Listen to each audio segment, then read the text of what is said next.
ನಮಸ್ಕಾರ ಸ್ನೇಹಿತರೆ. ಇವತ್ತು ನಾನು ಯಾವುದೋ ಒಂದು ಸಾಧಾರಣ ಜಾಗದ ಬಗ್ಗೆ ಮಾತಾಡ್ತಾ ಇಲ್ಲ.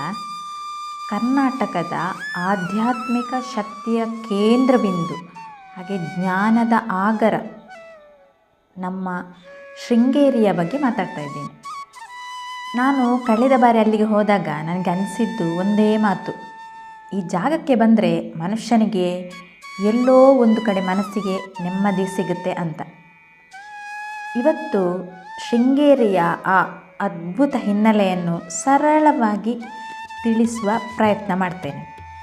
ಈ ವಿಡಿಯೋವನ್ನು ಅಥವಾ ನನ್ನ ಈ ಚಾನಲ್ನಲ್ಲಿರುವ ವಿಡಿಯೋವನ್ನು ಪ್ರಥಮ ಬಾರಿಗೆ ನೋಡ್ತಾ ಇದ್ದವರು ವಿಡಿಯೋ ಲೈಕ್ ಮಾಡಿ, ಹಾಗೆ ಚಾನಲನ್ನು ಸಬ್ಸ್ಕ್ರೈಬ್ ಮಾಡಿ, ಸಪೋರ್ಟ್ ಮಾಡಿ ಅಂತ ಹೇಳ್ತಾ ಮುಂದಿನ ವಿಚಾರಕ್ಕೆ ಹೋಗೋಣ. ಈಗ ನೀವು ಕೇಳ್ಬೋದು, ಇದೇನಿದು ಶೃಂಗೇರಿ ಇಷ್ಟೊಂದು ವಿಶೇಷ ಅಂತ.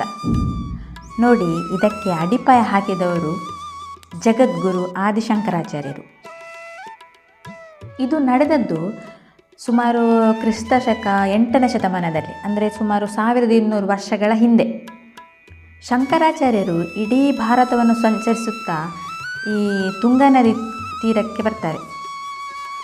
ಆಗ ಅಲ್ಲಿನ ಪ್ರಕೃತಿಯನ್ನು ನೋಡಿ ಅವರು ಮಂತ್ರಮುಗ್ಧರಾಗ್ತಾರೆ. ಅಂದರೆ ಬಿಸಿಲಿಗೆ ಅವರು ಏನು ನೋಡ್ತಾ ಇದ್ದಾರೆ ಅಂದರೆ, ಬಿಸಿಲಿಗೆ ಬಸವಳಿದಿದ್ದ ಒಂದು ಕಪ್ಪೆಗೆ ಹಾವು ತನ್ನ ಹೆಡೆಯನ್ನು ಒಡ್ಡಿ ನೆರಳು ಕೊಡ್ತಾ ಇತ್ತು. ಅಂದರೆ ಈಗ ನೋಡಿ ನೀವು ನೋಡಿ, ಪ್ರಕೃತಿಯಲ್ಲಿ ಹಾವು ಮತ್ತು ಕಪ್ಪೆ ಅಂದರೆ ಜನ್ಮವೈರಿಗಳು.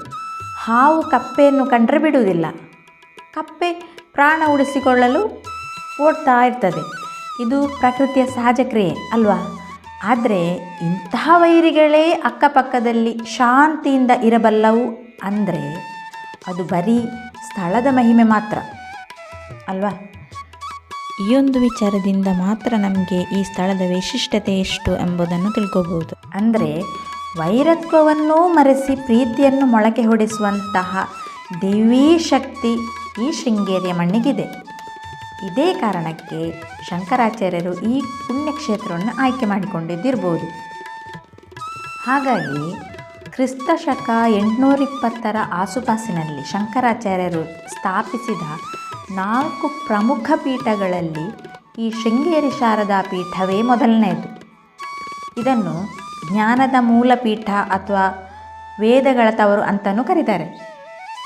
ಶೃಂಗೇರಿಯಲ್ಲಿ ನಾವು ನೋಡಲೇಬೇಕಾದದ್ದು ಆ ವಿದ್ಯಾಶಂಕರ ದೇವಾಲಯ. ಇದರ ಬಗ್ಗೆ ಹೇಳಬೇಕು ಅಂದರೆ ಇದು ಕೇವಲ ಕಲ್ಲಲ್ಲ, ಇದೊಂದು ಇಂಜಿನಿಯರ್ ಅದ್ಭುತ ಅಂತಲೇ ಹೇಳ್ಬೋದು. ವಿಜಯನಗರದ ಅರಸರು ಇದನ್ನು ಕಟ್ಟಿಸಿದರು. ಇದರ ಕಂಬಗಳ ಮೇಲೆ ಸೂರ್ಯನ ಬೆಳಕು ಬೀಳುವ ವಿನ್ಯಾಸ ಇದೆಯಲ್ಲ, ಅದು ಆ ಕಾಲದಿಂದಲೇ ಎಂತಹ ಜ್ಞಾನ ಇತ್ತು ಅನ್ನೋದಕ್ಕೆ ಸಾಕ್ಷಿ.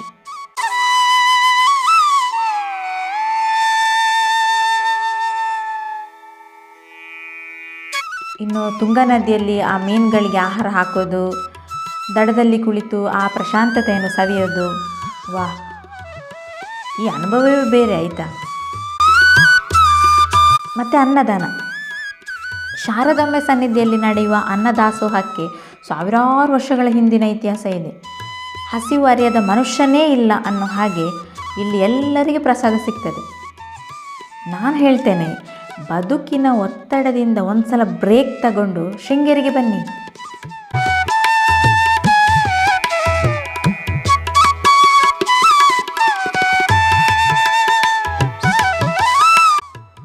ಶೃಂಗೇರಿ ಅನ್ನೋದು ಬರೀ ದೇವಸ್ಥಾನ ಅಷ್ಟೇ ಅಲ್ಲ, ಅದು ಜ್ಞಾನದ ತವರು. ನೀವು ಒಂದ್ಸಲ ಈ ಜಾಗಕ್ಕೆ ಬಂದು ಆ ಶಾರದಾಂಬೆಯ ಸನ್ನಿಧಿಯಲ್ಲಿ ನಿಂತು ನೋಡಿ, ನಿಮ್ಮ ಮನಸ್ಸಿಗೆ ಎಷ್ಟೊಂದು ಸಮಾಧಾನ ಸಿಗ್ತದೆ ಅಂತ. ಈ ವಿಡಿಯೋ ನಿಮಗೆ ಇಷ್ಟ ಆಯಿತು ಅಂತ ಅನ್ಕೋತೀನಿ. ಈ ಮಾಹಿತಿ ನಿಮಗೆ ಯೂಸ್ಫುಲ್ ಆಗಿದ್ದರೆ ನಿಮ್ಮ ಫ್ರೆಂಡ್ಸ್ ಜೊತೆ ಕೂಡ ಶೇರ್ ಮಾಡಿ.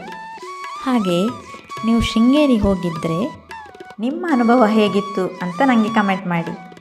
ಮತ್ತೆ ಸಿಗೋಣ. ನಮಸ್ಕಾರ.